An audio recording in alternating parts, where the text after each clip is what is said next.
Hey guys, it's Joanna, and today's video is going to be my morning skincare update. And so this is my quarterly skincare update. In my last video, I did my evening update, and this one is going to be featuring my morning routine. And so again, with these quarterly updates, I will basically be sharing with you what I have been using for the last few months here. And even though I do have products that I love, I do also like to mix it up because I make videos, I review things, and am kind of obsessed. And so as a result, I end up trying a bunch of new things. And these videos then I'm going to be sharing with you what I've been using, whether or not I like them in just a quick review format, and just kind of give you an overview of my skincare routine process. So without further ado, let's jump into my morning routine. First things first, let's get prepared with the headband, get my hair out of the way here.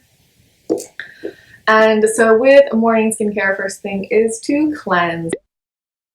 I know some people like to not actually do a full cleanse and use any kind of cleanser, and they just prefer to maybe splash with water, but I personally prefer to use a cleanser in the morning because I do use quite a lot of product in the evening, and sometimes in the morning you can still feel a little greasy just from the moisturizer and everything from the night before. And so I still like to use a cleanser. No surprises here, the CeraVe Hydrating Facial Cleanser remains my go-to. In my last update for my evening, I mentioned that this is almost out and I'll be trying something new for my next round, but at least for now in the morning, this is my jam. I love this. It's just so gentle, so easy to use. All right, so that's a normal day of cleansing, but then I would say like every few days I do like to do a gentle exfoliant. In my previous videos I have shared that I will use the kind of the gel pilling gels. Those are really cool. I still do like them. But then the one I've been using more in the last few months here have been the powders. And so the Dermalogica Microfoliant, this is something I've been using for many years now. And this, I mean, honestly, I've had this for many years. Technically, it's probably expired, but I'm one of those people who really doesn't care about that too much.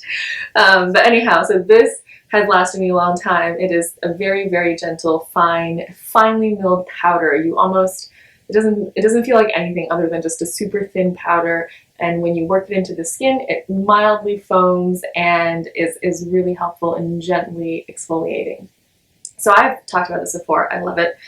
But recently I have been introduced and sent to me was the Amore Pacific Treatment Enzyme Peel. And this is basically a similar product. It is also a powder, but the difference, there are a couple of differences and there's pros and cons to both of these. But the difference mainly for this one is that the packaging is fantastic. And so I know you're like, ugh, whatever, packaging, schmackaging. But for the price, these two are about the same. So this comes in at 75 grams, this comes in at 70 grams, and they're both in that $60 range. So there's not a huge difference in price. Dermalogica and Amore Pacific are both, I would say, in the high end of skincare. Dermalogica is a brand that's, if you're not familiar with it, it's very, very kind of science-driven, functional. It's one of those no fuss, no muss brands, and their packaging is always super simple, which is fine, except that the microfoliant, and I mean perhaps they've changed the packaging since I've purchased this. You let me know if it's different now, but at least as you can see, the packaging for this is just this plastic tube, and it has these two openings, and you just kind of dump out some powder and then you wet it in your palm and work it on your skin. Now, the thing I love about the Amore Pacific is that this particular bottle is specially designed such that every time you dump it, you get the exact quantity that you want. This is how much you should be using. You wet this powder and then you work it into your skin, and you'll be amazed at how smooth and amazing your skin is. I mean, same with the microfoliant, don't get me wrong. They're, again, like I said, similar products. It's just that the fact that this one always perfectly proportions how much product you should use is brilliant, and I wish the Dermalogica bottle did the same. In terms of the actual powder itself, I would say this one feels a little bit more luxurious. It kind of foams a little bit more versus the Dermalogica. But the downside to this, and of course there has to be a downside, is that it is very heavily fragranced. It is quite perfumey, which I don't really love. And so, you know, I love the experience of using it, but I don't love the scent, and that's kind of an issue for me. Nevertheless, both of them, the Dermalogica and the Amore Pacific, give you very similar results. Brilliant, brilliant results, love it. Particularly useful if you use a chemical exfoliant in the evening, and then maybe like in a day or two in the morning you might notice some dryness on your skin. This is a great way to very gently remove that kind of skin flaking. So highly recommend doing a very occasional kind of powder or gel exfoliation, just super gentle, super nice. So my face has already been cleaned, so I'm not gonna, you know, do any of this. But the next step then, of course, is to do some of the activating things in my routine. And so this is where I use products that have more of the quote-unquote actives, so things that have been shown scientifically to have some improvement and benefit for your skin. And so the first thing here is a vitamin C serum. And the last few months here I've been using this Claire's freshly juiced vitamin C drop. And this is a I mean, you know, a kind of serum that it faintly turns yellow as you let it sit, because of course with ascorbic acid, that is the form of vitamin C that's in here, L-ascorbic acid.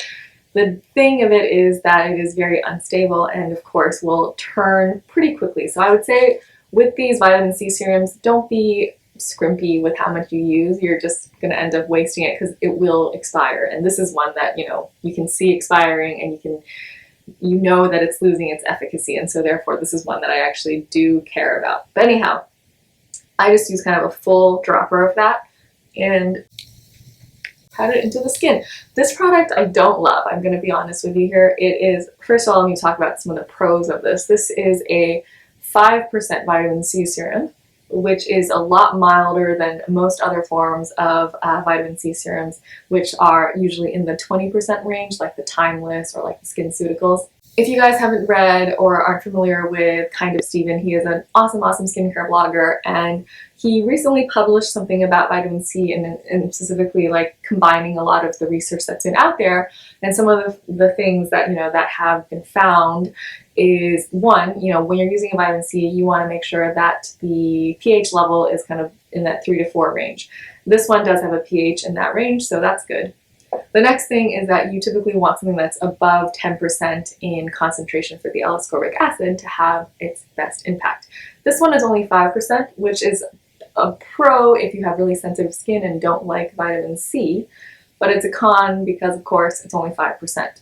The other thing about this product is it is based in a very dry oil. So unlike other vitamin C serums like the Timeless or the Drunk Elephant that maybe feel very slightly oily, this one feels quite oily. It feels like I just put on like an oil on my face, and it definitely leaves that bit of oiliness behind. And so it's a dry oil, so it's not like a super, super rich kind of olive oil feeling or anything like that, but it is definitely more on the oily side, which is not a texture that I prefer, particularly in the morning. So again, with vitamin C in general, the reason I use it is because it has a skin brightening effect. It is an antioxidant, and it actually, you know, helps enhance the impact of your sunscreen. You know, in general, vitamin C is one of those things that have been shown to have a lot of efficacy, particularly in a laboratory environment. It's also a thing that's maybe not as proven in the real world, but it's something that I just enjoy using and continue to use. So that is, you know, the Claire's is what I have been using, and we'll be moving on to something new because not my favorite. Okay, next then is another serum, and this is kind of a redundant step, I would say, because this one is the number 7 glow activating, early defense glow activating serum, which is also at its heart a vitamin C. This is a different form of vitamin C. This features sodium ascorbyl phosphate, if I recall correctly. I should have put down some notes here, but anyhow, it is basically a derivative of vitamin C that is a lot more stable and is supposed to deliver very similar results to the L-ascorbic acid form of vitamin C. The other nice things that are in here include retinol palmitate, which also acts as a nice antioxidant. It also has palmitoyl tripeptide, so, you know, matrixyl 3000, and it has one other thing that I can't remember, but I'll post it here once I edit this video. But I would say this is a nice product. However, I don't love the texture. And so this is a, it's a classic kind of cream serum type thing, but I would say it has a more silicone-y feeling than most other serums.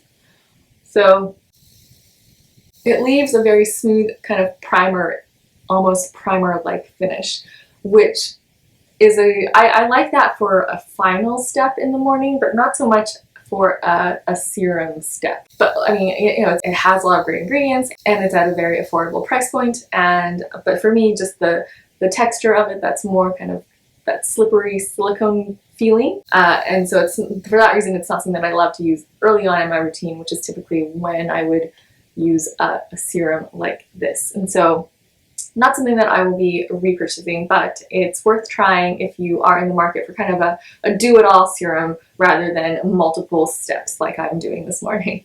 All right, and then last in my kind of activate step is this Kona eye stick from First Aid Beauty. This is totally, I think, unnecessary. However, I have been enjoying it. So Kona, of course, referring to the coffee, and this stick is designed to kind of help reduce the swelling underneath your eye. It's not good if you have hereditary dark spots or puffy eyes just genetically, but it is good if you have a night of drinking and wake up in the morning hungover and disheveled with water retention everywhere. So I would say this is not like a miracle worker by any means, but I find it quite pleasant to use, and I like that it has a nice kind of texture for your under eye once you start applying product over it. So that's kind of my use of it. I can't tell if it actually does anything in terms of with the caffeine helping to reduce the swelling,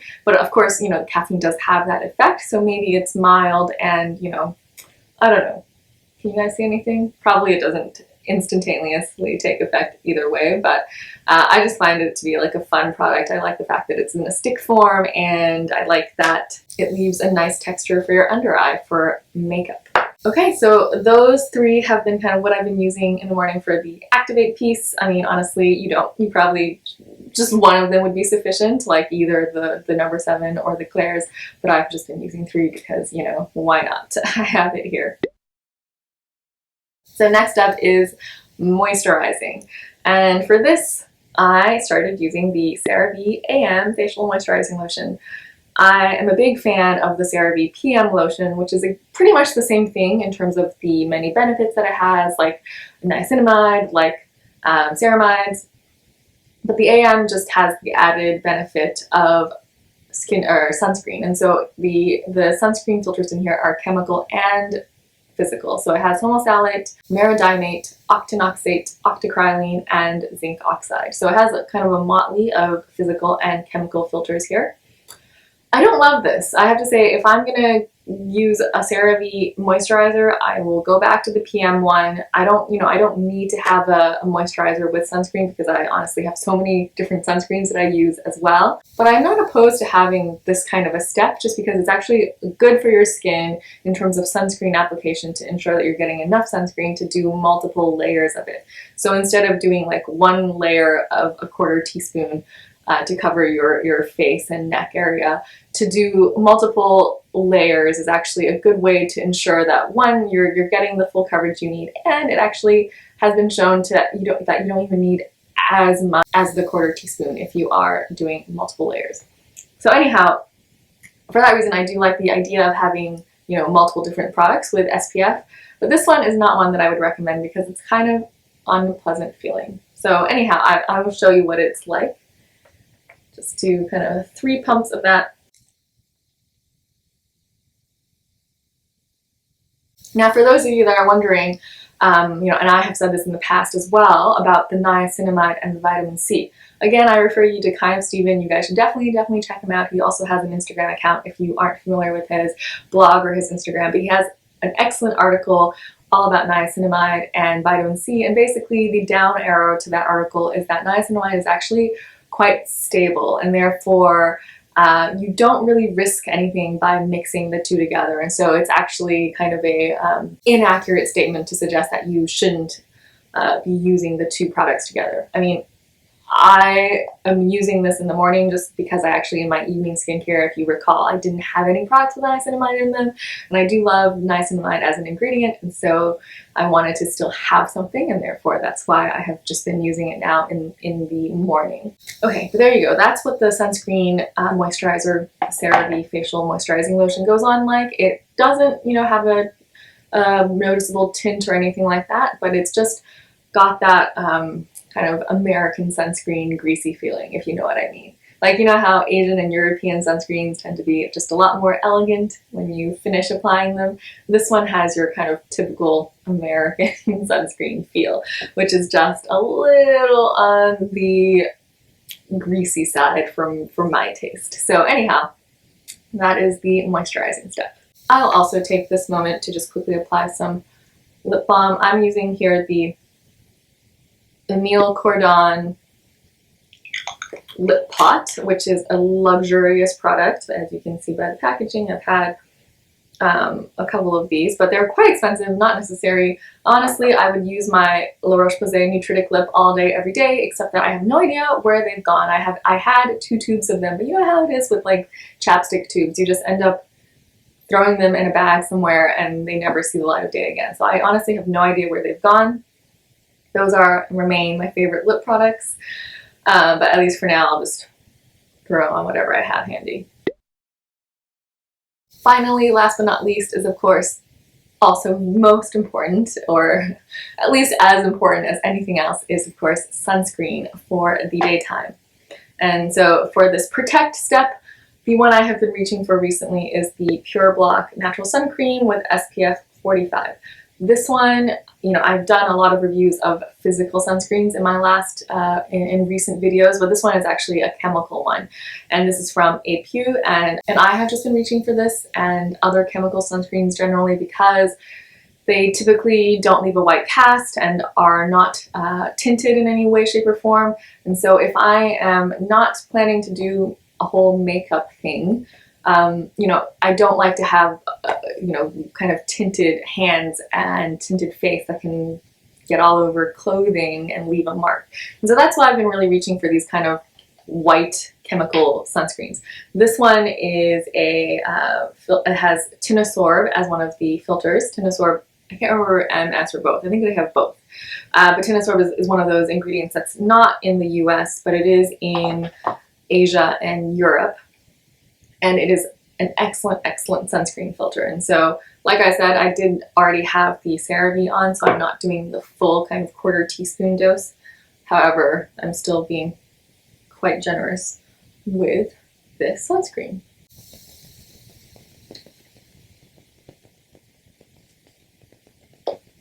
And there you go. That's it. That's my sunscreen all applied. Rest of my skincare taken care of.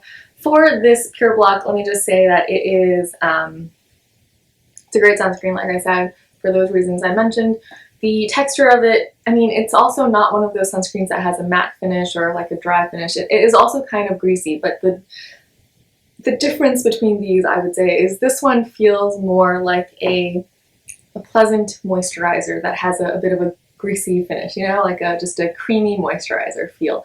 Whereas the CeraVe and other American, sorry, I'm not trying to call it American, but you know, Western approved sunscreens have that like distinctly greasy sunscreen feel. You know what I'm talking about?